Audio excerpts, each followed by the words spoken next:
भाइयों ध्यान से देखिए, ये वीडियो किसी कहानी का हिस्सा नहीं है। ये हकीकत है उन लोगों की जिन्हें यूरोप जॉब के नाम पर झूठे सपने दिखाए गए।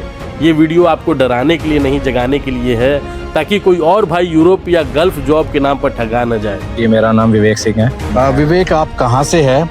किसके जरिए आप वहाँ पर पहुँचे और युद्ध में कैसे गए और किन हालात से आप गुजरे, कैसे पहुँचे? मैं बेसिकली उत्तराखंड से हूँ, बट मैं स्टडी करता था पंजाब में, जालंधर में।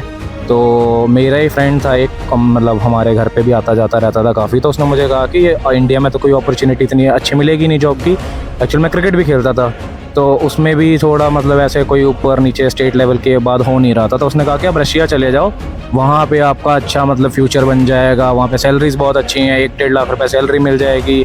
वहाँ से बाद में आपको यूरोप भेज देंगे कि यूरोप में चले जाना, यूरोप में भी क्रिकेट आ गई है। तो चलो मैंने भी सोचा कि ठीक है, इंडिया में रहने से अच्छा है कि वहाँ चले जाते हैं ना। तो गौरव करके मेरा एजेंट था, उसने मेरे को बोला कि आप वहाँ चले जाओ। तो ठीक है, उसने मेरे को यहाँ से भेजा। उसने मेरे को कहा कि आपको टूरिस्ट वीज़ा दे के भेज रहे हैं, तो टूरिस्ट वीज़ा वहाँ जाके एक्सटेंड हो जाता है या असाइलम पड़ जाती है, कि जैसे अमेरिका वगैरह में असाइलम पड़ती है। चलो हम यहाँ से चले गए। जिस दिन मैं गया उस दिन भी शायद इंडिया से 150 से 200 बच्चे गए थे, और मोस्टली हरियाणा और पंजाब के लड़के जाने वाले। वहाँ हम पहुँचे, वहाँ पे जाके हमें काम पे लगाया। फिर काम पे भी फ़ोन ही नहीं उठाते पहली बात तो, क्योंकि वहाँ सिम नहीं मिलती। लैंग्वेज की बहुत बड़ी प्रॉब्लम है वो रशिया। वहाँ पर रिसीव कौन करते हैं आप लोगों को, लेके कहाँ जाते हैं, कौन लेके जाते हैं? रिसीव ऐसे वहाँ पे कंपनीज़ हैं, ओजोन करके कंपनीज़ हैं, इंडेक्स करके कंपनीज़ हैं। इन कंपनीज़ में कुछ इंडियन दलाली कह लो आप, जिन्होंने अपने बंदे रखे हुए हैं आगे। वो वहाँ पे 15-20 हज़ार रुपये लेके आपको काम पे लगा देंगे। पहले 2-2.5 महीने काम करवाएंगे, कोई पैसा नहीं देंगे। पैसे के मांगने जाते हैं, बोल देंगे आपके पास डॉक्यूमेंट नहीं है। काम करवा रहे हैं, खाना मिल नहीं रहा है, 15-15 घंटे काम कर रहे हैं। 15 घंटे काम करने के बाद शाम को वापस आओगे हॉस्टल में। 15 मतलब आप लगा लो 1-1.5 महीने में आपको पुलिस आ ही जाती है। ये खुद ही उनको इन्फॉर्म कर देते हैं कि यहाँ पे कुछ इंडियंस हैं या कुछ इंटरनेशनल्स हैं जिनके पास वीज़ा नहीं है, रजिस्ट्रेशन नहीं है, इनको पकड़ो। क्योंकि एक बच्चा लगवाने पे इन्हें 5 लाख रुपए मिलता है, जो लगवाते हैं वहाँ पे आर्मी में। और स्पेशली इंडियंस ज़्यादा कर रहे हैं काम वहाँ पे आर्मी में लगवाने वाला। पहले तो लड़कों से 2-2, 3-3 लाख लेते हैं, फिर रशियन गवर्नमेंट इनको 5 लाख अलग से देती है एक लड़के पे, और 10 लड़के लगवाने के बाद इनको रशियन सिटीजनशिप और दे देते हैं वो लोग।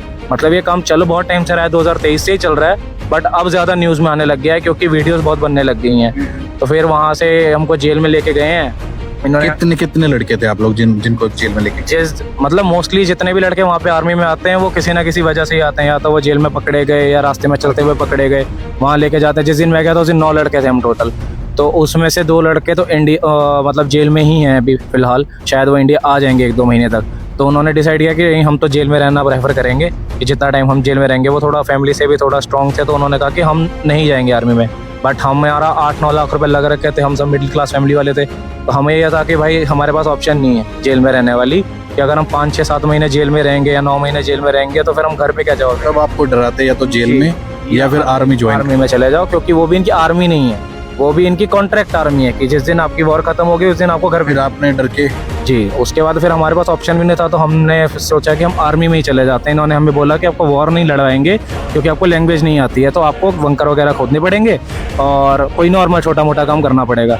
फिर ये हमें वहाँ से इवानोवा लेके आए, जहाँ से हमारा कॉन्ट्रैक्ट हुआ, क्योंकि 2 ही जगह से कॉन्ट्रैक्ट होता था, चेलिबिंस्की या अपना इवानोवा से। मॉस्को से कॉन्ट्रैक्ट नहीं होता है क्योंकि मोदी सरकार ने कहा था कि हमारे कॉन्ट्रैक्ट नहीं होने चाहिए, बट फिर भी कॉन्ट्रैक्ट हो रहे थे 2 स्टेट से इनकी, रशिया की। वहाँ पे हम गए, वहाँ पे हमारा DNA वगैरह लेके सब कुछ करा के 4 दिन का प्रोसीजर था वो। 4 दिन के प्रोसीजर के बाद इन्होंने हमें भेज दिया वहाँ पे ट्रेनिंग के लिए मार्कोवका में, जो यूक्रेन में आता है अब। तो मार्कोवका में भेज के हमारी ट्रेनिंग हुई। इन्होंने क्या ट्रेनिंग, किस तरह की ट्रेनिंग थी, क्या सिखाया? ट्रेनिंग में फर्स्ट डे आप जाओगे, आपको जाते वहाँ पे ड्रेसेस दे देंगे, जो आपका मोबाइल फ़ोन है, लैपटॉप जो भी साथ में है वो सबको साथ से छीन के रख लेते हैं ये लोग। कुछ नहीं देंगे कि आप कॉन्टैक्ट ही ना कर पाओ कहीं। बैंक कार्ड्स भी कईयों के ले लेते हैं कि आपको मैगजीन में जाके सामान लेना पड़ेगा, तो आपको बोलना नहीं आएगा, तो वो बैंक कार्ड भी नहीं मिलते वापस। तो ना मतलब वही ना घर के ना घट के ना पैसा मिलेगा और मरना भी पड़ेगा। आपने वार की लड़ाई? जी, हम वहाँ पे लड़ने के लिए पहुँचे, तो उन्होंने हमें कहा कि आपको नदी क्रॉस करके जाना है। वो नदी क्रॉस करने के बाद हमारी कोई जिम्मेदारी नहीं, आप बचते हो मरते हो क्या होगा।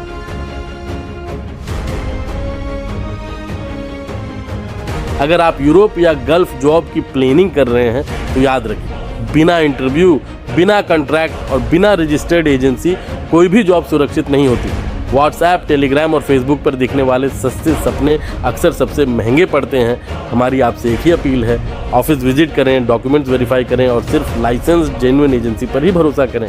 अगर यह वीडियो आपको सही लगा तो इसे शेयर ज़रूर करें, क्योंकि आपकी एक शेयर किसी की ज़िंदगी बचा सकती है।